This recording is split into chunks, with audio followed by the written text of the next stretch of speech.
Epilogue. But still, what happened in Moscow after Woland and his entourage vanished from the capital, departing from Sparrow Hills at sunset on Saturday? It goes without saying that, for the longest time, a dense hum of rumours filled the city and quickly spread to the most distant and remote locations in the country. Recounting them all could easily make one sick. Heading by train to Feodosia, the writer of these most truthful words personally heard a story about how 2,000 spectators left a Moscow theatre literally naked and went home in taxicabs in that state. Whispers of evil spirits could be heard in queues standing by the dairy stores, in trams, in stores, in apartments and kitchens, in trains both commuter and long distance, stations big and small, at cottages and on the beaches. Naturally, the more intelligent and cultured folk did not take any part in the gossiping about evil spirits that had visited the city. They would even laugh and try to talk some sense into the storytellers. But facts are facts, as they say, and cannot be brushed aside without proper explanations. Someone had been to the capital. Many things, and especially the smoking pile of cinders that used to be Griboyedov, made this all too clear. Educated people sided with the official investigation. This had been the handiwork of a gang of hypnotists and ventriloquists, extremely skilled in their art. Urgent and drastic measures were taken to bring them to justice, of course, both in Moscow and far beyond, but unfortunately produced no results. The one calling himself Woland disappeared along with all of his associates and never surfaced in Moscow again, or anywhere else for that matter. Quite naturally, there were theories that he had fled abroad, but he failed to turn up there either. The investigation dragged on for a long time. After all, the entire affair was monstrous. In addition to 4 burnt-out buildings and hundreds of psychiatric cases, there were also deaths. 2 could be named with certainty: Berlioz and the unfortunate former Baron Mikhail, employee of the bureau responsible for acquainting foreigners with Moscow's sights. Both had been murdered after all. The charred bones of the latter were discovered in apartment number 50 on Sadovaya after the fire was put out. Yes, there were victims, and the victims demanded a thorough investigation. But there were other victims as well, long after Woland had left the capital. These victims were, quite sadly, black cats.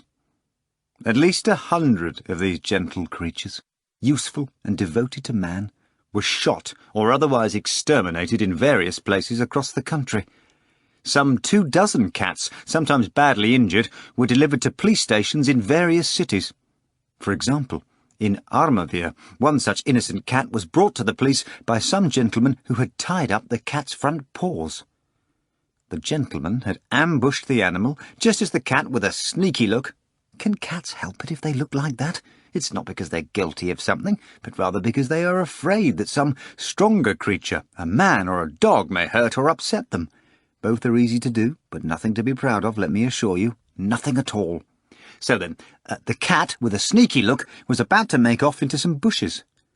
Pinning down the cat and tearing off his necktie to bind him, the gentleman threatened venomously. "Aha! So you've decided to show up in Armavir, Mr. Hypnotizer? Well, we're not afraid of you here. Don't pretend to be dumb. We know exactly what kind of bird you are." The gentleman led the cat to the police, dragging the poor animal along by his front paws, bound by the green necktie, and kicking him lightly from behind to make him walk on hind legs. "Stop fooling around, you!" the gentleman shouted to the hooting of neighbourhood kids. "That's not going to work. You better start walking properly like decent people do." The black cat could only roll his tortured eyes. Deprived by nature of the gift of speech, he had no way to explain himself.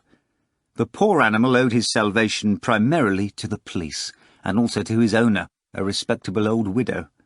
As soon as the cat was brought to the police station, it was determined that the gentleman reeked strongly of alcohol, which cast immediate doubt on his testimony. Meanwhile, the little old lady found out from the neighbours that her kitty was in a cell and barely made it to the police station in time. She gave the cat a star reference, saying that she had known him for 5 years, since he was a kitten, and vouched for him as she would for her own self. She also proved that the cat had not been charged with any mischievous activity, and that he had never been to Moscow. The cat was born in Armavir. There he was raised, and there he learned to catch mice. The cat was untied and returned to his owner, having tasted the woeful consequences of error and slander. In addition to the cats, several people suffered minor inconveniences. Several arrests were made. Among the briefly detained, in Leningrad, a Mr. Volman and a Mr. Volper; in Saratov, Kiev and Kharkov, 3 Volodins; in Kazan, a Mr. Voloch; and in Penza, for reasons which remain a mystery to this day, a Mr. Vechinkievich, Doctor of Chemical Sciences. It is true, however, that he was immensely tall, dark-skinned and dark-haired. Additionally, 9 Korovins, 4 Korovkins and 2 Karvayevs were apprehended in various locations. A certain man was tied up and removed from the Sevastopol train at Belgorod station. He had decided to entertain the other passengers with some card tricks. Another man appeared in a Yaroslav restaurant around dinner-time, carrying a primus he had just had repaired. Upon seeing him, both attendants abandoned their posts in the coat-room and fled the restaurant, followed by all the customers and the staff. In the course of all this, the day's earnings somehow went missing from the cash register. Many other things happened, too many to remember. There was great intellectual ferment. Proper credit is due, over and over, to the investigation. Everything humanly possible was done, both to apprehend the criminals and explain all that they had done. And explain it they did, and everyone had to admit that the explanations were sensible and indisputable. Consulting with expert psychiatrists, the detectives established that the gang members, or at least one of them, suspicion fell primarily on Korovyov, had mastered extraordinary hypnotic powers, giving them the ability to manifest false, displaced images of themselves while actually being located elsewhere. Moreover, they could easily suggest to anyone they came across that certain people and things were present where they were not, or, conversely, make people unable to see objects and people that were actually there. In light of these explanations, absolutely everything became clear, and even the worrisome incident involving the inexplicably invincible cat in apartment number 50, who came under fire during attempts to arrest him. Naturally, there were absolutely no cats on the chandelier, and no one was shooting back at the men, who were themselves shooting at empty space. Having convinced everyone that a cat was making trouble on the chandelier, Korovyov was free to snigger behind the detectives' backs, delighting in his enormous, albeit criminally misused, powers of suggestion. He was also the one who set the apartment on fire using petrol. Of course, Styopa Likhodayev never went to Yalta. Even Korovyov could not pull something like that off, and did not send any telegrams.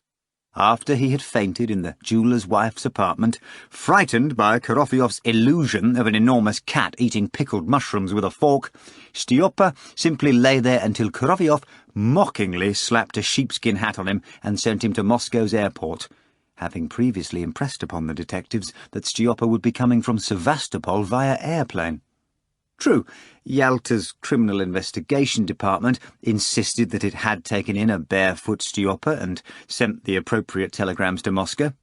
However, not a single copy of the telegrams could be found, leading the detectives to the distressing but utterly inescapable conclusion that the criminal gang was able to hypnotize people over enormous distances and affect not only individuals but entire groups. Under such circumstances, the criminals were able to drive even the most psychologically stable individuals out of their minds. What are trifles like planting a deck of cards in the audience, or making ladies' dresses disappear, or a meowing beret, or anything else of that sort? Any professional hypnotist of average ability could pull something like that off on any stage, including the primitive illusion of tearing the MC's head off. The talking cat was also utter nonsense. Anyone with a basic command of ventriloquism could produce such a cat, and few doubted that Korovyov's artistry went far beyond the basics. Yes, The problem here was not a deck of cards or a fake letter in Nikanor Ivanovich's briefcase. That was child's play. It was he, Korovyov, who led Berlioz to certain death under a tram. It was he who drove the poor poet Ivan Homeless out of his mind and tormented him with visions of ancient Yerushalayim and the sun-baked, waterless, bald mountain with 3 men hanging on posts. It was he and his gang who were responsible for the disappearance of Margarita Nikolaevna and her housekeeper Natasha from Moscow. Incidentally, this last case received special attention. It was necessary to determine whether the women had been kidnapped by the gang of murderers and arsonists, or whether they had accompanied the criminal group of their own free will. The investigation relied on Nikolai Ivanovich's inept and confusing testimony, and took into account the strange and nonsensical note left by Margarita Nikolaevna for her husband, stating that she was leaving him to be a witch. Finally, considering the fact that Natasha had vanished without a single article of wearable clothing, the investigators came to the conclusion that both mistress and maid had been hypnotized and kidnapped by the gang, like so many others. The detectives put forth a sensible and probably correct hypothesis that the criminals were enticed by the beauty of both women. However, the investigation could not find any motive for the kidnapping of a mental patient who called himself the Master from a psychiatric clinic. Neither could the patient's name be found.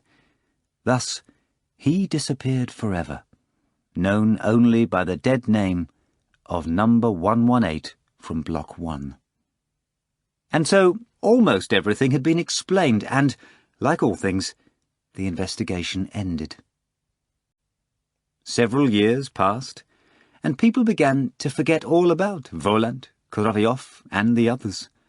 Many changes took place in the lives of those who suffered from Woland and his associates. We would do well to mention them, no matter how small or insignificant. George Bengalski, for instance, spent 4 months in the clinic and got better.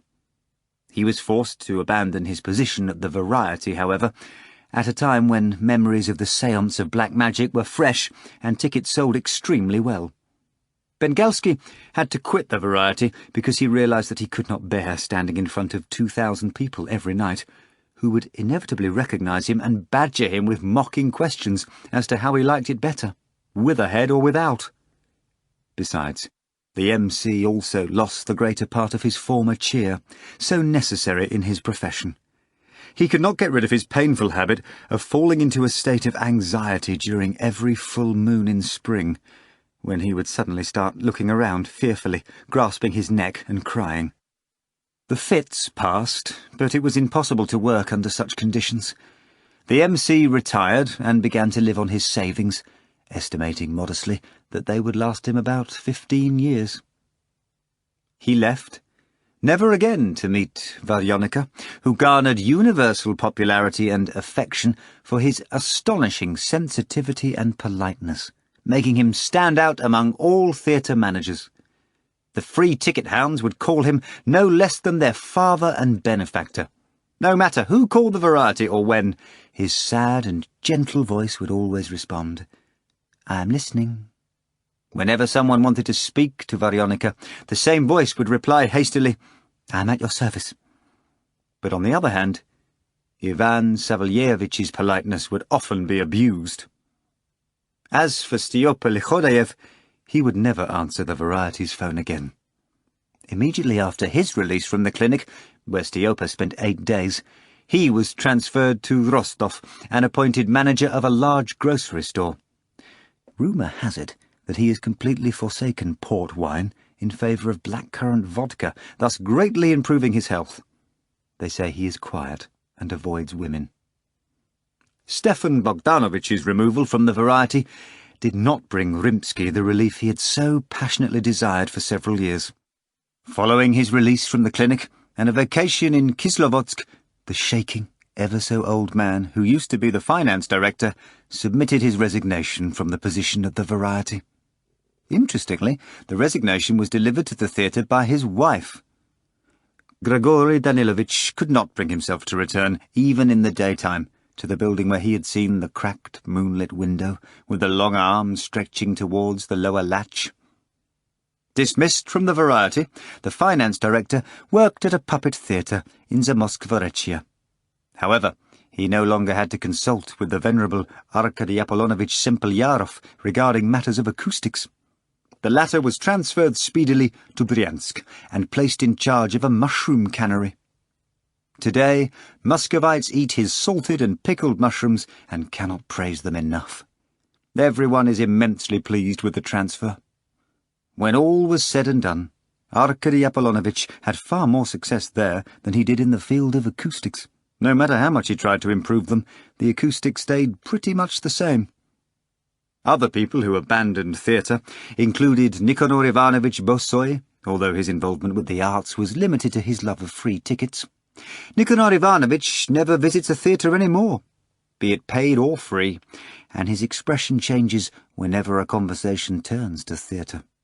Besides theatre, he has acquired an even greater hatred for the poet Pushkin and for the talented actor known as Sava Potapovich Kurolyesov. So strong is his hatred that last year, upon discovering a black-framed notice in the paper informing of Sava Potapovich's death from a heart attack at the peak of his career, Nikanor Ivanovich turned purple and roared, "Serves him right!" in a voice so terrible that he nearly followed Sava Potapovich. The popular actor's death evoked many troubling memories. That night, with only the moon over Sadovaya for company, Nikanor Ivanovich got terribly drunk, and with every glass another person joined the hateful chain of memories. Sergei Gerardovich Dunchil, and the beautiful Ida Herkulanovna, and the red-haired owner of the Fighting Geese, and the frank Nikolai Kanavkin. But what happened to them? Please, absolutely nothing happened, nor could it ever, for none of them really existed. Neither did the likeable MC actor, or the theatre itself, or the stingy aunt hoarding rotten foreign currency in her cellar, and certainly not the golden trumpets or the insolent cooks.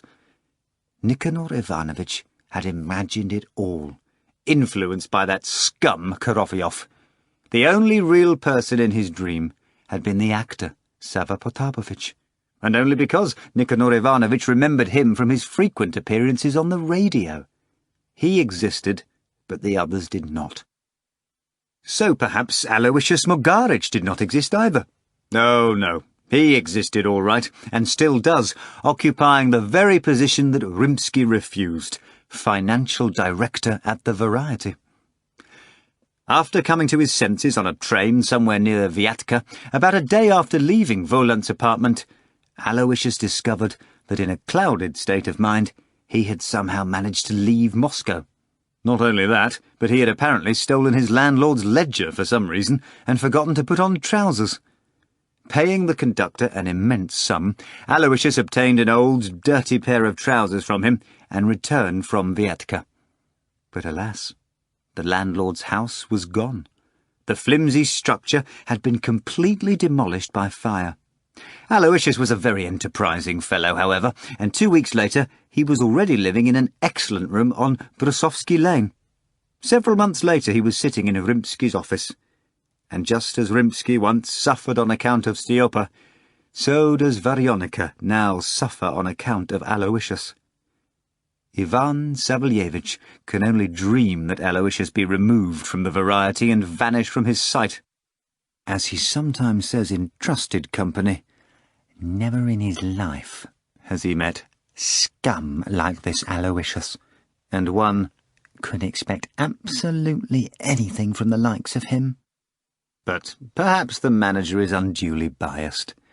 During his tenure at the Variety, Aloysius has not been known to participate in any shady business, or any business for that matter. His only action so far has been to appoint a new bartender instead of Sokov. Andrei Fokich died of cancer of the liver at the first MSU clinic 9 months after Woland appeared in Moscow. Yes, several years passed, and the events so truthfully depicted in this book grew hazy and faded from memory. But not for everyone. Not for everyone. Every year, on the festive springtime full moon, a man about 30 years of age appears under the lindens at Patriarch's Ponds. Red-haired, green-eyed, modestly dressed, he is an associate at the Institute of History and Philosophy, Professor Ivan Nikolaevich Punirov. He walks under the lindens and inevitably sits on the same bench where he sat on the evening when the long-forgotten Berlioz saw the moon shatter in the sky for the last time in his life. The moon is whole now. It starts off white and turns golden as the evening goes on, floating over the former poet Ivan Nikolaevich, and yet standing in place, the silhouette of a dark horse or perhaps a dragon on its surface. Ivan Nikolaevich knows and understands everything. He is aware that, as a young man, he had fallen victim to criminal hypnotists. He knows that he was treated and got better, but he also knows that there are things he cannot control. He cannot overcome the springtime full moon. As soon as it approaches, as soon as the waxing luminary appears in the sky and swells with gold, just as it once did above the two five-branched candelabra in an ancient city, Ivan Nikolaevich becomes anxious and troubled. He loses sleep and appetite, waiting for the moon to ripen. And when the full moon comes, nothing can keep Ivan Nikolaevich at home. When evening comes, he leaves for Patriarch's Ponds. Sitting on the bench, Ivan Nikolaevich talks openly to himself, smokes a cigarette, and squints at the moon or at the all-too-familiar turnstile. He spends an hour or two in this fashion, then he gets up, his eyes empty and unseeing. He always takes the exact same route through Spiridonovka, through the Arbat alleys. He passes a paraffin shop and reaches a corner with an old, rickety gas streetlight. Turning, he sneaks towards a fence surrounding a lush but still barren garden. Inside stands an old Gothic mansion. Moonlight washes over the side of the building with a large bay window, and the other side is dark. The professor does not know what draws him to the fence, or who lives in the mansion, but he knows also that he cannot fight his urge when the moon is full. Furthermore, he knows that he will invariably see the same thing through the fence. He will see a respectable, elderly, bearded gentleman in a pince-nez, with ever so slightly porcine facial features, sitting on a bench. Ivan Nikolaevich always finds the mansion resident in the same position, gazing wistfully at the moon. Ivan Nikolaevich knows that after admiring the moon, the sitting man will inevitably look over to the bay window as if expecting it to fling open and reveal something amazing. Ivan Nikolaevich knows the rest by heart. He hides carefully by the fence, for the sitting man will now begin to look around anxiously, searching for something in the air with wandering eyes. The man will smile rapturously, then clasp his hands together in sweet sorrow, and mutter openly and quite loudly, "Venus, Venus, oh, what a fool I am!" "Oh, gods, ye gods," Ivan Nikolaevich will whisper, hiding behind the fence without taking his burning eyes off the mysterious stranger. "Another victim of the moon, like me." And the sitting man will continue, "Oh, what a fool I am! Why? Why didn't I fly away with her? What were you afraid of, you old ass? Got yourself a document, did you? Now stay and suffer, old cretin." This will continue until a window slams open in a dark part of the mansion. A white shape will appear, and an unpleasant female voice will say, "Nikolai Ivanovich, where are you? What are you fantasizing about out there? Do you want to catch malaria? Come inside for tea." The sitting man will come to, of course, and reply in a false voice, "Just wanted to breathe the air, my darling. The air's really fresh." He will rise from the bench, shake his fist furtively at the closing window, and trudge back into the house. "Lies, lies. Oh, God's how he lies," Ivan Nikolaevich mutters, walking away from the fence. "It's not the air at all that draws him out into the garden. He can see something up there in the spring moonlight, somewhere high above. Oh, the things I would give to learn his secret, to know the Venus he lost and now seeks in vain, searching for her in the air." The professor returns home completely ill. His wife pretends not to notice his condition and hurries him to bed. But she does not go to bed herself. Instead, she sits by the lamp holding a book and gazes bitterly at the sleeping man. She knows that at dawn, Ivan Nikolaevich will wake up screaming painfully, crying and convulsing. And therefore a syringe lies before her on the table, next to a bottle of dark, tea-coloured liquid. After the shot, the poor woman, who has tied her life to a seriously ill man, is free to go to bed without fear. Ivan Nikolaevich will now sleep peacefully until dawn, and see unknown but joyous and inspiring dreams. The same thing always drives the scholar to pitiful screams on the night of the full moon.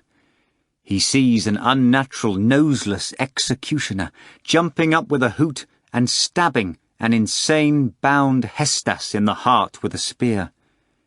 It is not so much the executioner that frightens him so, but the eerie light from a boiling storm cloud above that rolls over the earth as it only happens in times of world catastrophe.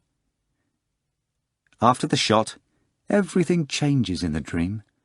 A broad path made of moonlight stretches from the bed to the window.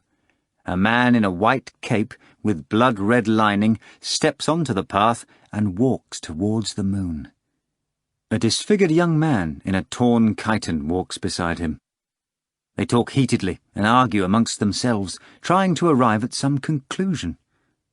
"Oh, gods, ye gods," says the man in the cape, turning his haughty face to his companion. "What an obscene execution!